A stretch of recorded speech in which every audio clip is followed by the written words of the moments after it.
Hi everyone, once more आप सभी का एक बार फिर से मैं स्वागत करता हूं विकास कुमार शर्मा इम्पेटस एकेडमी के इस डिजिटल प्लेटफॉर्म पर। और आप सभी बच्चों से हम्बल रिक्वेस्ट है कि आप लोग जब भी वीडियो देखते हैं, जब भी क्लास अटेंड करते हैं, प्लीज प्लीज वीडियो को कंप्लीट व्यू करें। प्लीज कंप्लीट व्यू करें, आधा नहीं छोड़े बीच के अंदर।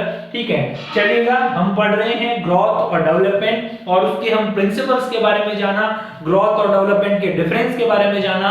अब हम जानेंगे कि कौन सी एज ग्रुप जो है उसे हम ग्रोथ और डेवलपमेंट के हिसाब से देखते हैं। तो हम पढ़कर चलेंगे नेक्स्ट, और नेक्स्ट क्या पढ़कर चलेंगे कि age group of growth and development. क्या देखकर चलेंगे कि ग्रोथ और डेवलपमेंट का जो एज ग्रुप होता है वो एज ग्रुप क्या होता है, किस तरीके से एक जो नॉर्मल बेबी है उस नॉर्मल बेबी का क्या होता है भाई, बर्थ होता है, किस तरीके से वो इंट्रा यूटेराइन लाइफ में अगर इस टाइम का है तो उसे क्या बोलेंगे, इतने दिन का है तो उसे क्या बोलेंगे, किस तरीके से सारी चीजें बनती है, उसके बारे में हमें क्या होना चाहिए, ध्यान होना चाहिए। समझ में आई क्या बात? चलो देखो, पहले सिंपल बातें सुनो। प्रेगनेंसी कब कंसीव हो जाती है, अच्छा बेबी कब बनता है, कोई भी बच्चा कब बनता है, जब क्या हो जाता है किसी भी फे में आप ये कह सकते हैं कि फर्टिलाइजेशन हो जाता है। क्या हो जाता है? फर्टिलाइजेशन हो जाता है। अब देखो, आप लोगों को पता है फर्टिलाइजेशन कब होगा। सबसे बात सुनिएगा, एक तरफ से तो क्या आएगा, एक तरफ से तो आएगा स्पर्म, एक तरफ से क्या आएगा, एक तरफ से आएगा ओवम। और जब ये ओवम और ये स्पर्म दोनों एक जगह हो जाएंगे तो इस फेज पर क्या होने लगा है, इन दोनों के बीच में होने लगा है फर्टिलाइजेशन। क्या होने लगा है? फर्टिलाइजेशन। फर्टिलाइजेशन बोल सकते हो या क्या बोल सकते हो, pre embryo period. Pre embryo period इसे बोल सकते हो। अब एग्जामिनर ने क्या कहा कि फर्टिलाइजेशन कितने टाइम में होता है, तो फर्टिलाइजेशन होने का जो ड्यूरेशन होता है वो तो 0 से 3 दिन का ही होता है बेटा। मैं क्यों बोल रहा हूं, सुनना मेरी बात, 0 से 3 दिन ही क्यों बोल रहा हूं फर्टिलाइजेशन, क्यों? क्योंकि जब स्पर्म की हम बात करते हैं तो स्पर्म कितने दिन तक जीवित रह सकता है, स्पर्म जो है वो इंट्रा यूटेराइन लाइफ में यूट्रस के अंदर या यूटेराइन कैविटी के अंदर 72 घंटे तक जिंदा रह सकता है। 72 आवर्स तक वो क्या कर सकता है, सर्वाइव कर सकता है। बट अगर हम ओवम की बात करें, अगर हम ओवम की बात करें, एग की बात करें, तो वो कितनी देर जिंदा रहता है, 24 आवर ही रह सकता है। कितनी देर रह सकता है? 24 आवर। तो हम क्या कहते हैं कि फर्टिलाइजेशन जो होना होता है वो 0 से लेकर 3 डेज के बीच में ही हो चुका होता है। इसके बाद में तो कौन सी फेज आ जाती है, प्री एम्ब्रियोनिक फेज आ जाती है। कौन सी फेज आ जाती है? Pre embryonic. प्री एम्ब्रियोनिक भी देखो कहां आती है, मैं पूरी डिटेल बताता हूं आज। अब तक पता नहीं तुम्हें पता चली है कि नहीं चली, सुनना मेरी बात, मैं इस बोर्ड पे पूरा बनाने की कोशिश करता हूं। ठीक है, सबसे पहले क्या हुआ है, स्पर्म और ओवम मिले हैं, और सबसे पहले क्या हो गया वहां पे, फर्टिलाइजेशन हो गया। क्या हो गया? फर्टिलाइजेशन। और फर्टिलाइजेशन कितने टाइम में हुआ? 0 से लेकर 3 दिन के बीच बीच के अंदर हो गया। क्यों हो गया, मैंने कहानी बता दी क्यों हुआ। ठीक है, अब फर्टिलाइजेशन के बाद में क्या बनता है, फर्टिलाइजेशन के बाद में बनता है बेटा जी जाइगोट। क्या बनता है? जाइगोट। जाइगोट क्या है, दोनों एक जगह हो गए, एक रूप ले लिया दोनों ने। कितने दिन में बन जाता है? ये बन जाता है 0 से लेकर 8 दिन के अंदर। अब क्या बन रहा है, 8 से लेकर 14 दिन तक, 8 से लेकर 14 दिन का जो पीरियड होता है, यहां फेज आती है प्री एम्ब्रियोनिक। कौन सी आती है?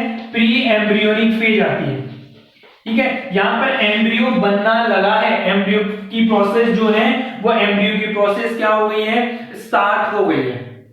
अब कंप्लीट एम्ब्रियो कब हो जाएगा, तो हम एम्ब्रियोजेनिक पीरियड जब बोलते हैं, एम्ब्रियोजेनिक फेज जो होती है वो 2 से लेकर 8 वीक की होती है। कितनी होती है? 2 से लेकर 8 वीक की। और ये प्री एम्ब्रियोजेनिक फेज जो 2 से 8 वीक की है, ये आगे चलकर किस में कन्वर्ट हो जाती है, ये 8 वीक से लेकर, जब बच्चा इंट्रायूटेराइन लाइफ में ही है, 8 वीक से लेकर एट बर्थ तक, जब तक बच्चे का जन्म होगा तब तक इस फेज को क्या बोलते हैं हम, तब तक हम इस फेज को बोलते हैं फीटस। क्या बोलते हैं, बोलो बोलो, हम क्या बोलते हैं इसे, फीटस बोलते हैं। समझ में आई क्या बात, हाँ या नहीं। इतनी बातें, अभी तक बच्चे का जन्म नहीं हुआ है, अभी तक बच्चे की ग्रोथ सिर्फ मदर के यूटेराइन कैविटी में ही हो रही है, और यूटेराइन कैविटी में भी इतने सारे काम, इतने सारे टाइम होते हैं। सुन लो, फर्टिलाइजेशन 0 से 3 दिन, जाइगोट 0 से 8 दिन, प्री एम्ब्रियोनिक 8 से 14 दिन, एम्ब्रियोजेनिक पीरियड कितना होता है, 2 से 8 वीक, 8 वीक से एट बर्थ का टाइम जो होता है वो होता है फीटस।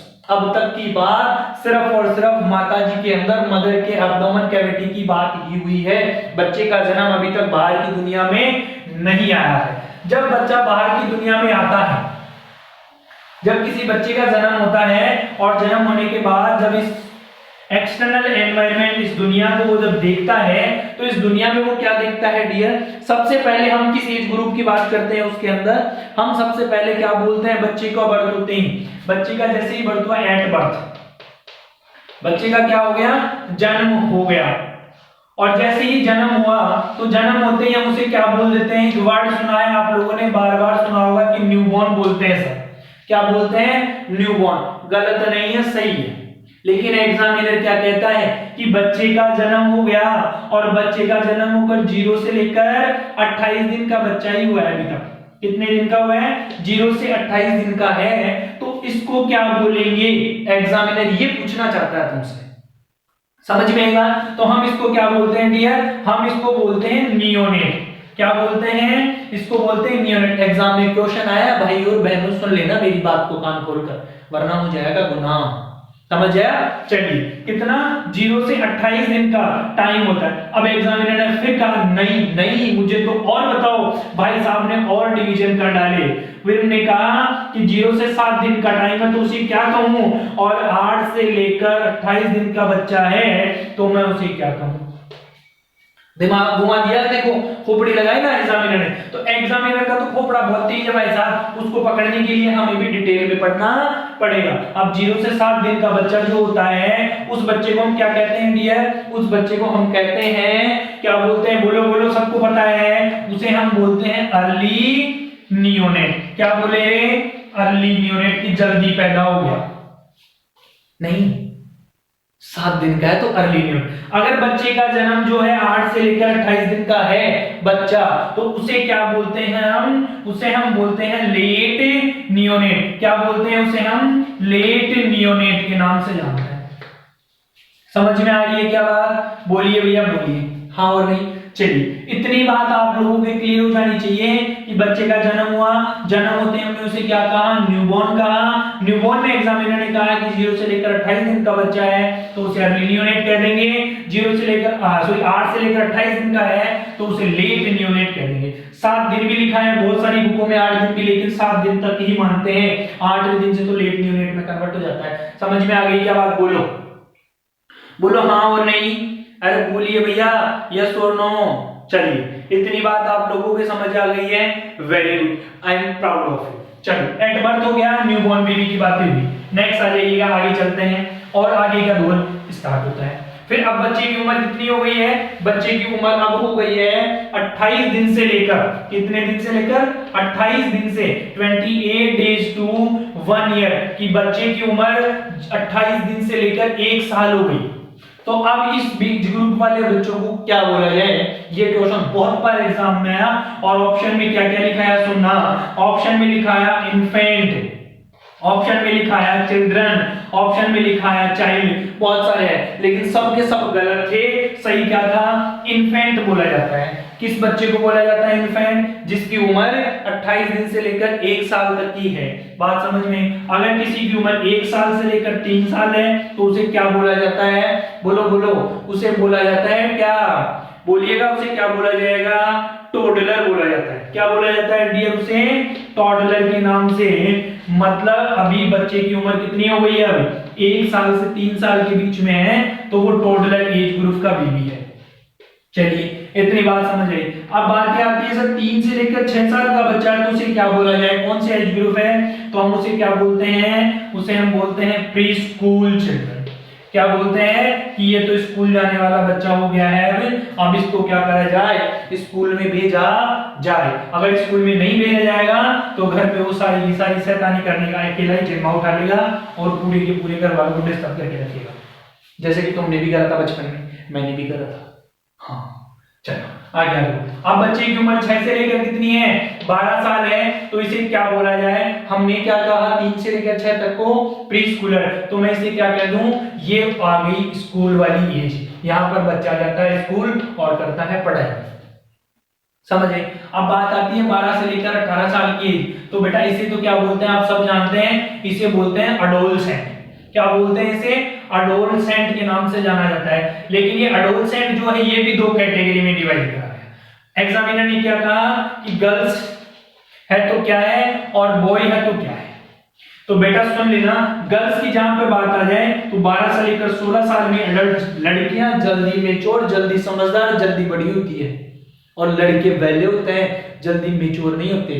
मेरी बात नहीं है, सबकी है, हाँ है ना। तो बॉयज जो होते हैं वो कितने होते हैं, 12 से लेकर 18 साल में होता है मेच्योर, अडल्ट होते हैं। एक और पढ़ लिखा आता है कई बार कि 13 से लेकर 19 साल तक के बच्चों को क्या बोला जाता है, 13, 14, 15, 16, 17, 18, 19, लास्ट में टीन लगाए, तो इस ग्रुप को क्या बोलते हैं, इसको टीनेजर्स के नाम से जाना जाता है। किसके नाम से जाना जाता है, इसे टीनेजर के नाम से जाना जाता है। पूरी बातें बता दी मैंने, कौन सी एज ग्रुप में क्या क्या होता है। अब देखो 18 साल के बाद में फिर वो ना तो बच्चा रह गया है, अब तो वो जवान हो गया है, और अब वो अपनी जिम्मेदारियां खुद उठा सकता है, सारे काम अपने वो खुद ही कर सकता है, तो वो एक जिम्मेदार नागरिक बन गया है।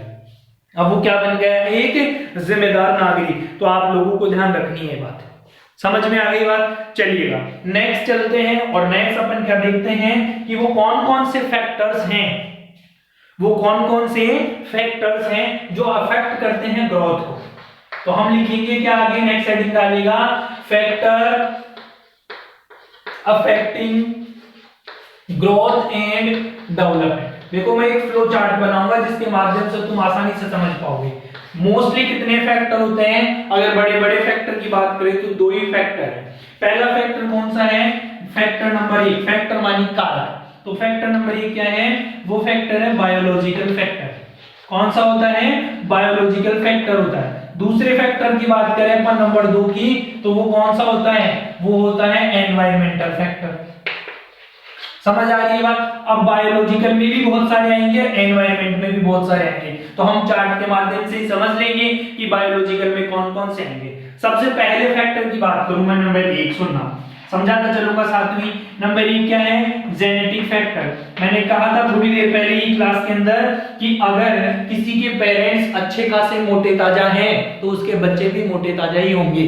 क्यों, दादागिरी, बिल्कुल दादागिरी उनकी। क्यों दादागिरी है, क्योंकि उनके जीन भी तो वैसे ही थे, वो जेनेटिकली ट्रांसफर हुए हैं बच्चे, ठीक है। तो वो जीन जो है वो जीन वैसे ही है, तो ऑटोमेटिक सी बात है कि अच्छे होंगे जिनके जीन अच्छे हैं, और जिनके गड़बड़े हैं उनकी गड़बड़ी होगा। तो फिर ऐसे बच्चों में कौन सी डिजीज देखी जाती है, यहां पर क्रोमोसोमल एब्नॉर्मलिटीज देखी जाती है। कौन सी एब्नॉर्मलिटीज देखी जाती है, क्रोमोसोमल एब्नॉर्मलिटी, जो कि बड़ी डेंजरस चीजें हैं, आप लोग देखेंगे आगे चलकर जब हम पढ़ेंगे, ठीक है। इसके अलावा देखो नेक्स्ट फैक्टर की अगर अपन बात करें तो नेक्स्ट क्या होता है, ये जेनेटिक फैक्टर हो गया जिसे अपन क्रोनोलॉजिकल फैक्टर के नाम से भी बोल सकते हैं। इसके अलावा देखो कुछ जेनेटिक डिसऑर्डर यहाँ आ सकते हैं जिनके बारे में आप देखकर चल सकते हैं। अब ये तो बायोलॉजिकल मतलब पद्धति में उस इंसान के द्वारा इस इंसान में ट्रांसफर हो गई। अब दूसरी चीजें आती हैं, इसको तो रख दिया हमने साइड में, देख लिया हमने बायोलॉजिकल। अब इंपॉर्टेंट बात पर आओ, एनवायरनमेंट। सबसे मोटा मुद्दा तो ये है जो ग्रोथ और डेवलपमेंट को रोकता है। सबसे पहली बात सुनना, सबसे पहला फैक्टर क्या है इसका कि किसी पर्सन को आप बराबर न्यूट्रिशन नहीं दे रहे, तो क्या हो गया, न्यूट्रिशनल फैक्टर। अरे खाना चाहिए, आप लोगों ने देखा होगा पहले की परंपराएं थी, पहले की क्या परंपराएं थी कि फीमेल खाना जब भी खाएगी जब घर के सारे आदमी खाना खा लेंगे, और अगर खाना बचेगा तो खाएगी वरना ऐसे ही सो जाएगी। ऐसा होता था ना पहले के टाइम, आज ऐसा नहीं है। तो पहले क्या होता था, बच्चों में बहुत सारी एब्नॉर्मलिटी दिखी जाती, आज नहीं दिखी जाती, क्योंकि औरतें पहले खाती हैं, आदमी बाद में खाते हैं। बोला खा लेगा, खाएगा तो मेरी लोड की बात नहीं है। बिल्कुल भाई साहब, ऐसा ही होता है नहीं होता? हाँ, तो ध्यान रखें इस बात का। आज क्या है? न्यूट्रिशन। सेकंड थिंग, न्यूट्रिशन के साथ में क्या बोल सकते हैं? प्रॉपर डाइट होनी चाहिए पर्सन की। ठीक है, आयरन फॉलिक एसिड की टैबलेट्स भी उन्होंने बराबर लिए, तभी तो बच्चे का क्या होगा?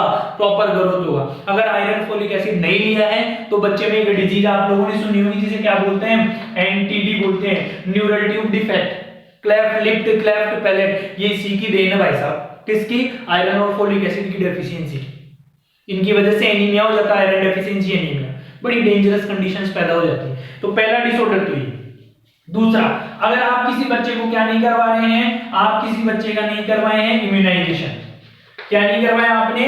इम्यूनाइजेशन। वैक्सीन वगैरह टाइम टू टाइम नहीं लगवाते हैं, बीसीजी नहीं लगवाई है, डीपीटी नहीं लगवाई, ओपीवी नहीं लगवाई, जो जरूरत थी ओरल पोलियो वैक्सीन है, बीसीजी वैक्सीन टीबी के लिए लगानी थी लेकिन भूल गए, लगाई नहीं। तो ये क्या करती है? वैक्सीन जब पेशेंट को नहीं लगती, बच्चे को नहीं लगती, तो उस बच्चे की ग्रोथ भी इफेक्ट होती है और उस बच्चे का डेवलपमेंट भी इफेक्ट। तो अगर आपने एनवायरनमेंट में बराबर दे रखी है, वैक्सीनेशन होता है वहां पर, तो लोड वाली बात नहीं है, अच्छी डाइट मिलती है तो बच्चे की ऑफ कोर्स अच्छी ग्रोथ होगी। इसके अलावा आ जाइएगा नंबर 3। नंबर 3 क्या होता है? Social economic status. क्या होता है? Social economic status. अब सोशल इकोनॉमिक स्टेटस की मैं भी बात करूं तो क्या हो सकता है कि भाई साहब किसी के पास में पैसा अच्छा है, और जिसके पास में पैसा अच्छा है उसके बच्चे बहुत अच्छे स्कूल में पढ़ते हैं, पढ़ते नहीं पढ़ते, उसके घर में बहुत अच्छा खाना बनता है, वो वीआईपी तरीके से रहते हैं, वेरी इंपॉर्टेंट पर्सन की तरह लाइफ जीते हैं। दूसरे बच्चे, वो जो गरीब परिवार के बच्चे हैं, जो पुअर फैमिली हैं, जो स्लम एरिया से सर्वाइव करता है, तो वहां पर सोशल इकोनॉमिक, अरे पैसा ही बोलते हैं ना कि पैसा सब कुछ नहीं है, पर खुदा कसम पैसे के बिना भी कुछ नहीं है। जिंदगी में पैसा है तो आप सब कर सकते हैं, पैसा नहीं है तो कुछ नहीं कर सकते। आप इस बात को नोट कर ले दिमाग में। वही बात है, जिसके पास में सोशियो इकोनॉमिकल स्टेटस बहुत अच्छा है, मनी है, तो ऑटोमेटिक बात है, ऑटोमेटिक ग्रोथ हो जाएगी बच्चे की। क्यों? क्योंकि खाना पीना रहना करना वो बहुत बेहतर होगा, और जब बेहतर होगा तो बेहतर से बेहतर तो ऑटोमेटिक हो जाती है जिंदगी। ठीक है, चलिएगा इसके बाद में आगे चले। नंबर 4। नंबर 4 क्या होता है? Education status. देखो, इससे बढ़िया दुनिया में कोई चीज है ही नहीं। मैं कह रहा हूं अगर ये है आपके पास में तो आपके भाई बंद रिश्ते नाते जितने भी दुनिया में रिश्तेदार हैं सब आपसे मुकर जाएंगे। लेकिन ये पढ़ाई एक ऐसी चीज है, स्टडी एक ऐसी चीज है, विद्या एक ऐसा ज्ञान है जो कभी आपको धोखा नहीं देगा आपकी लाइफ में। तो बात सुनिएगा, जिसकी फैमिली में एजुकेटेड लोग रहते हैं, जो एजुकेटेड पर्सन हैं, वो एजुकेटेड पर्सन क्या करेंगे? एजुकेटेड तरीके से ही लाइफ को सरवाइव करते हैं। रहने का तरीका, जीने का ढंग, खाने का तरीका, पीने का तरीका, सब चीजें सिस्टमेटिक होती है। और जब बॉडी को सब चीजें सिस्टमेटिक मिलती है ना, तो ग्रोथ ऑफ कोर्स परफेक्ट होती है। उन बच्चों की ग्रोथ अच्छी नहीं होती जिनके पेरेंट्स पढ़े लिखे नहीं है। वो कोशिश करते हैं, मैं नहीं कह रहा कि हर माँ बाप अपने बच्चों को बुरे तरीके से पालते हैं, सब अपनी जी जान लगाकर बच्चे को पालते हैं, बड़ा करते हैं, पढ़ाते हैं, लिखाते हैं, समझदार बनाते हैं। लेकिन जब बात ये आती है ना कि वो खुद पढ़े लिखे नहीं है, कई बच्चों के घर वालों ने कहा होगा कि बेटा तू कर ले जो तू समझदार है, मुझे नहीं पता क्या होती है पढ़ाई, कहा होगा ना आपने से बहुत सारे बच्चों। क्यों? क्योंकि उन्हें नहीं पता एजुकेशन क्या है। तो तुम एजुकेटेड हो, तुम एजुकेशन ले रहे हो, तो मैं कह रहा हूं इससे बड़ा धन, इससे बड़ी दुनिया संसार में नहीं बनाई ऊपर वालों ने। जिसके पास एजुकेशन है वो आप मानकर चलिएगा कि ब्रिलियंट पर्सन है। चलिएगा नेक्स्ट बात करें अपन हम, तो नेक्स्ट क्या हो सकता है? नंबर 5। नंबर 5 में हम बात करें प्ले और एक्सरसाइज। देखिएगा, इंसान के जीवन में, बच्चे के जीवन में, इंसान तो चलो कोई बात नहीं, तुम जैसे कमाने खाने वाले हो, कोई बड़ी बात नहीं, तुम खेलो कूदो नहीं, सारे दिन भाग दौड़ रही है, दुनिया इतनी बड़ी चल रही है, तो एक्सरसाइज कहीं ना कहीं हो जाती है। अगर आप बच्चे को क्या कर देते हैं? रूम में बंद कर देते हैं, 24 घंटे कमरे के अंदर ही रखते हैं, बोला घर से बाहर नहीं जाएगा, इधर उधर नहीं लेगा, यहाँ बैठा रहेगा, यही खाना खाएगा, यही पानी पिएगा, यही सुसु करेगा, तो बच्चे में जो मसल्स की ग्रोथ होनी चाहिए थी, क्या होनी चाहिए थी? बच्चे में जो मसल्स की ग्रोथ होनी चाहिए थी, वो ग्रोथ क्या हो गई है? टोटली स्टॉप हो गई है। और जब स्टॉप हो गई है ना, तो बड़ी दिक्कतें वाली चीज है भाई साहब। समझ आ रही है बात? कैसे? अब आप देखिएगा, किसी बच्चे को आपने कंट्रोल करके रखा है, तू ये नहीं करेगा, तू यहाँ नहीं जाएगा, तू ये नहीं खाएगा, तू वो नहीं करेगा, तो भाई साहब बच्चा हिलेगा डुलेगा ही नहीं, बच्चे खेलेंगे कूदेंगे नहीं, तो भाई जब तक उनकी बॉडी की ग्रोथ भी नहीं होगी, क्या नहीं होगी? इनकी बॉडी की ग्रोथ भी। अब देखो, बच्चों की उम्र के हिसाब से भी एक एक्सरसाइज सेट करी है, एक टर्म बनाई गई है, और वो टर्म क्या होती है कि प्ले ग्रुप वाले जो खेलने वाले प्ले और एक्सरसाइज की हम जब बात करते हैं ना, तो उसमें क्या होता है, स्पाइका करके एक ट्रिक बनाई गई है। क्या करके बनाई है, स्पाइका करके। अब इसके अंदर भी क्या बनाया गया, अलग अलग एज ग्रुप के हिसाब से बनाया गया। ठीक है, जो बच्चे क्या है, इन्फेंट है, पहले इन्फेंट के लिए बनाया गया, फिर टॉडलर के लिए बनाया गया, फिर प्री स्कूलर के लिए बनाया गया, फिर स्कूलर के लिए बनाया गया, और फिर एडोलसेंट जो अडल्ट एज ग्रुप है उनके लिए बनाया गया। समझ आ रही है बात? अब देखिएगा, एस मानी क्या होता है, सॉलिटरी प्ले। सॉलिटरी प्ले मतलब आप कोई भी इक्विपमेंट दे दीजिएगा, वो किसी भी चीज के साथ में खेल कूद सकता है, सॉलिटरी प्ले। ठीक है, चप्पल दे दी, चप्पल के साथ खेल रहा है, कुछ और मिल गया उसके साथ खेल रहा है। अरे जो 1 साल तक का बच्चा होता है, आप कुछ भी दे दो उसको, वो तो डायरेक्ट उठाएगा अंदर मुंह में, उसके अलावा कोई ऑप्शन ही नहीं है उसके पास। समझ में आई? तो पहली थिंग तो ये थी। दूसरी बात करें, पी मानी क्या होता है, पैरेलल प्ले। पैरेलल प्ले मतलब किसी के साथ में खेल रहा है, अकेला वो नहीं खेलता, किसी चीज के साथ में खेलता है ना। बच्चे को क्या चाहिए, अरे खिलौने ला दो, अरे ट्रेन ला देना, मम्मी डॉगी ला देना, मम्मी ये ला देना, मम्मी वो ला देना। क्यों? क्योंकि बच्चे को ये लगता है कि मेरे साथ मेरा जैसा इंसान है जिसके साथ मैं खेल सकता हूँ। तो वो चीजें जरूरी है, वो आपको देनी चाहिए लाइफ में, तभी बच्चे की परफेक्ट ग्रोथ और बच्चे की परफेक्ट क्या होता है, डेवलपमेंट होता है। चलिएगा, नंबर 3 अगर हम बात करें तो नेक्स्ट क्या होता है, आई मानी क्या होता है, इमेजिनरी प्ले।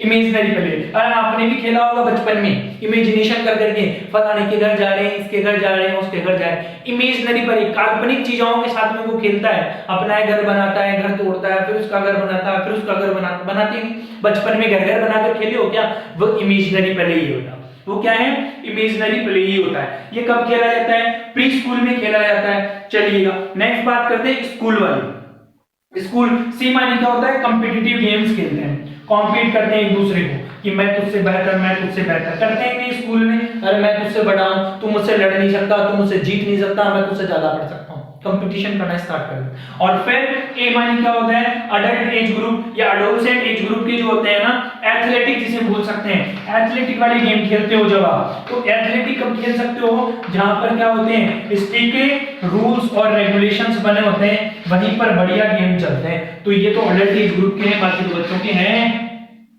तो ध्यान रखना है कि जब प्ले एक्सरसाइज की बात आती है तो स्पाइका करके एक टर्मिनोलॉजी होती है, जिससे अपन क्या पता कर सकते हैं, किसी भी एज ग्रुप के बच्चों का ये पता कर सकते हैं कि बच्चे जो है वो इस तरीके से क्या करते हैं, प्ले करते हैं, खेलते कूदते हैं। तो खेलना कूदना भी उतना ही जरूरी है जिंदगी में जितना पढ़ना लिखना जरूरी है। तो ध्यान रखें। और ये बात किसकी कर रहे थे हम, बच्चों की बात कर रहे हैं। ठीक है, चलिएगा, आज के लिए फिलहाल इतना ही, मिलते हैं फिर नेक्स्ट क्लास में। धन्यवाद। और आप सभी से हमारी रिक्वेस्ट है, क्लास को ज्यादा से ज्यादा लोगों में शेयर करिए, ताकि मुझे भी कार्बोहाइड्रेट का, एनर्जी का सोर्स मिले। Thank you so much everybody, बने रहिएगा आप सभी इम्पेटस एकेडमी के साथ में। All the best. कर दिखाइएगा कुछ ऐसा कि दुनिया करना चाहे आपके जैसा। तो कोशिश तो कर, मंजर भी मिलेगा। तू कोशिश तो कर, मंजर भी मिलेगा, सफलता भी हासिल होगी, लेकिन तू मेहनत तो कर, करके देख, बहुत अच्छा लगेगा। Thank you so much, all the best, good luck.